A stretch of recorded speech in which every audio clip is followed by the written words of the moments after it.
Can Jalen Brunson win the NBA MVP award in this upcoming season? We're going to break it down and tell you what he would have to do to be named the MVP of the NBA. You're watching Knicks Now by Chat Sports. I am your host, Marshall Green, but I need you guys to do your part. Go down right now, hit that thumbs up icon. If you want Jalen Brunson to win the MVP this season, do your part. Don't leave it up to chance. I'm hearing that if we get 1,000 likes on today's video, Brunson's going to be the MVP. So go down right now and hit that thumbs up icon. Okay, let's dive into it. I think it's important to set the stage and talk about really the last 10 MVPs and not the last 10 years that these guys were MVPs, but the last 10 in total. Joel Embiid, the most recent. Giannis won it in 2020 and 2019, but before that, Jokic went back-to-back. Then you got James Harden in 2018, Russell Westbrook in 2017, Steph Curry back-to-back in 16 and 15, Kevin Durant in 14, then LeBron with the Miami Heat did it 2 times, then the young Derrick Rose, once a Knick, always a Knick, won it as well, and then in 2010 and 2009, LeBron James won it. So if you're looking at those guys, you're looking like you have to be one of the top 5 best players in the NBA, no doubt about it. And the question is, can Jalen Brunson do that? Well, let's break down how he could be the MVP. The Knicks need to be a top 3 seed in this upcoming season in the Eastern Conference if Jalen Brunson wants to have a chance at all of being the MVP of the NBA. Because when you look at it, of the past 7 MVPs, 5 have played on teams that have finished 3rd or better in their respective conferences. The only ones that haven't was Nikola Jokic. The first time he won the MVP, I believe they were a 6 seed. And then when Russell Westbrook averaged a triple-double, I think they were a 7 seed or whatever. Those were the 2 guys that were not top 3 seeds. So let's take a look at what the standings were last year in the Eastern Conference. The Knicks finished as the 5th seed, 4 wins below the Cleveland Cavaliers in that 4th spot, and 7 wins below the Philadelphia 76ers in that 3rd spot. You're either going to need the Knicks to take a really big jump to get into that top 3 seed, or maybe a couple of these teams like the Philadelphia 76ers, if they trade James Harden, can fall out of that top 3. I think it's also important to know the Knicks won 47 games, but Julius Randle, he didn't play in the last 5 games. And Jalen Brunson, he didn't play in the last 3 games because the Knicks already had that record, they already had that playoff seed locked up. So if the Knicks are a top 3 seed, that could go well for Jalen Brunson if he wants to be an MVP. Let's talk about some stats, though. If JB wants to be the guy hoisting his first ever MVP and the first MVP for a Knick in a long, long time, he has to be a top 6 points per game scorer in the National Basketball Association. Because when you look at the recent MVPs of the league, Joel Embiid, he averaged the most points in the NBA at 33.1 this year. When Jokic won it in back-to-back years, he was 6th in 2022, and he was 12th in the NBA in 2021. And when Giannis won it in back-to-back years, he was number 6 in the NBA in points per game, and then he was number 3 in NBA. These guys are all big guys, so they stuff the stat sheet. They get blocks, they get rebounds. Let's look at some recent MVP guards, points per game and ranks. James Harden, he was number 1 in the NBA in points per game in 2018. He averaged 30.4 points per game. Russell Westbrook, he was 1st in the NBA in points per game when he won it at 31.6. Steph Curry, he was 1st at 30.1. But it's these last 2 years, in 2015 and 2011, that I'm really looking at. Curry averaged less than 24 points per game, but he was top 6. And Derrick Rose, he was number 7 at 25 points per game. Well, if you look at what Jalen Brunson did this past year, he averaged 24 points per game, 6.2 assists, 3.5 rebounds. It was the efficiency that made him one of the best guards, though, in the National Basketball Association. 49.1% from the field and 41.6% from downtown. But what I loved about Brunson was how strong he finished the season. And I believe that what we saw in that limited sample size of the final 34 games of the regular season, can Brunson carry those numbers over into 2023, where he averaged almost 28 points per game, almost 6 rebounds, and he shot a blistering 51.7% from the field, one of the best efficient scoring guards in the league, but it's the three-point percentage.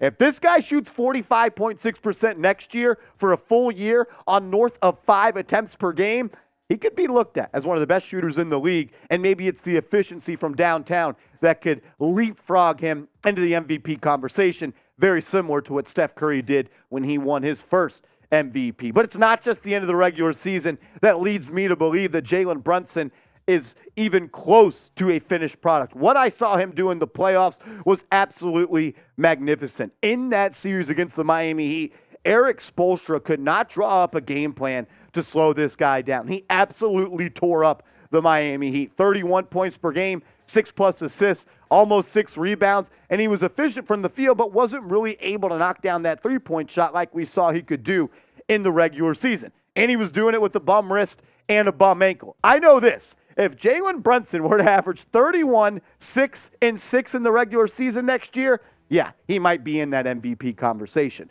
But as Knicks fans, we got to show our guy some love. Remember, he chose us. He chose to come play for the Knicks. We've bashed so many stars in the past for not wanting to come play in Madison Square Garden, and he did it. He took on the challenge, and he exceeded everyone's expectations, even my own, when I said he was going to be a top point guard in the league when they signed him. Show him some love. Type his initials, JB, down in the comment section. If Jalen Brunson wants to win the Most Valuable Player award, Tom Thibodeau and this Knicks offense, they need to let him cook, and we'll go in depth about that. Some more MVP trends. 5 of the past 7 MVPs had a usage rate of 32% and above. So what does that tell you? If you're going to be the MVP, you need to be the main guy in your offense. And when you look at the recent MVPs and their usage rate, it is reflected in that. Joel Embiid, almost 37%. That is absolutely wild. Jokic in 2021 was at 29.5%, but he went up in 2022 up to 31.8. You see Giannis in 2020 at 37, and then 32 in 2019, and James Harden at 35.9. Brunson absolutely needs to be more of the focal point of this offense. I know he holds the ball a lot, but you're also dealing with ball-dominant players in Julius Randle and R.J. Barrett. In the regular season, his usage rate was 27.4. In the playoffs, it went up a tick, and no wonder his stats went up a tick, because no matter the usage rate, he's going to carry that same consistency, 28.8 in the playoffs. This may be tough for Jalen Brunson, and this is the one that I don't know if he'll be able to ever be a 35+% usage rate guy, because he's 6 foot, and he's not a guy that can really take that much of a beating from a defense, even though we see him hit the deck a lot when he goes to the rack. Not afraid of nothing, never backs down, got that Northeast blood in him. But I kind of feel conflicted about this, because I would love for Jalen Brunson to be the MVP. But I also want Jalen Brunson to play off ball more. And this is where maybe the usage rate won't stack up to the similar level of those past MVPs, but it's the efficiency that I think can make him stand out. The reason I want him to play off ball more is because of all players in the NBA that averaged more than 18 points per game this past season, Jalen Brunson was the #1 player in catch and shoot percentage. He converted 47.6% of his catch and shoot opportunities from downtown. He needs more volume in that department. He needs to be featured more as an off-ball player. So maybe he doesn't get to that usage rate that is required to match the similar level of those past MVPs, but this right here, the dude almost knocked down 50% of his catch-and-shoot opportunities. The last one is Jalen Brunson needs to stuff the stat sheet, and I know that one is probably inevitable, right? And you already knew that. But he has to do it in ways that he hasn't done in his NBA career. When you look back at the MVP trends, out of the past 7 MVPs, 6 of them have averaged at least a double-double. The only one that hasn't was the 2017-2018 MVP in James Harden, when he averaged an impressive 30 points per game while leading the Rockets to the #1 seed in the Western Conference. So, Brunson, you go out and average 30, Knicks are the 1 seed, you're going to be in that conversation. But Brunson's teammates can help him out in this department. And what do I mean by that? For Brunson, he needs to get those assists up per game. I want to see him become more of a playmaker. I'd like for him to average 7, 8, 8.5, 9 assists per game. But it's hard to do that. It's hard to rack up assists when you're not surrounded by good catch-and-shoot players from downtown. I mean, RJ Barrett shot less than 33% on catch and shoot threes.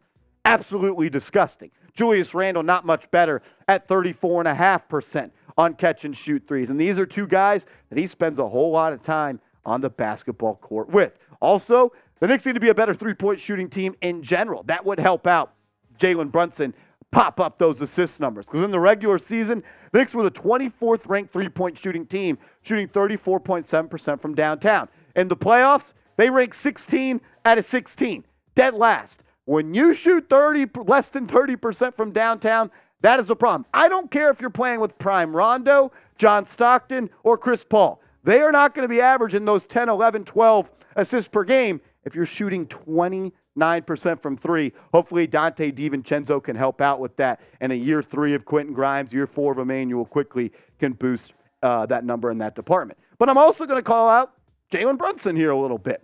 He needs to be better as a pick-and-roll player. I think he kind of struggles in that. If I had to say what his weakest part of his game is probably that pick-and-roll area because he gets flooded and blitzed off those screens, and standing at only 6 feet tall, he struggles a little bit to see over the top. But this right here cannot happen next year. Mitchell Robinson had only 39 alley-oops last season, and I would say probably 15 of them came from Jalen Brunson. He needs to find those easier opportunities to get those alley-oops. You see Mitchell Robinson in the dunker spot and the defender is shaded to you, just throw it up at the top of the backboard and Robinson's going to go down and throw it down. You could do that with Isaiah Hartenstein. You could do that with Jericho Sims. Shoot, you could do that with Julius Randle. Make life for yourself a little bit easier, Jalen. You don't have to work so hard for every single bucket and give us the Hakeem Olajuwon dream shake every single time you enter the paint. I love it. It's great. You're my guy, but I want to see you be a better playmaker. I'm challenging you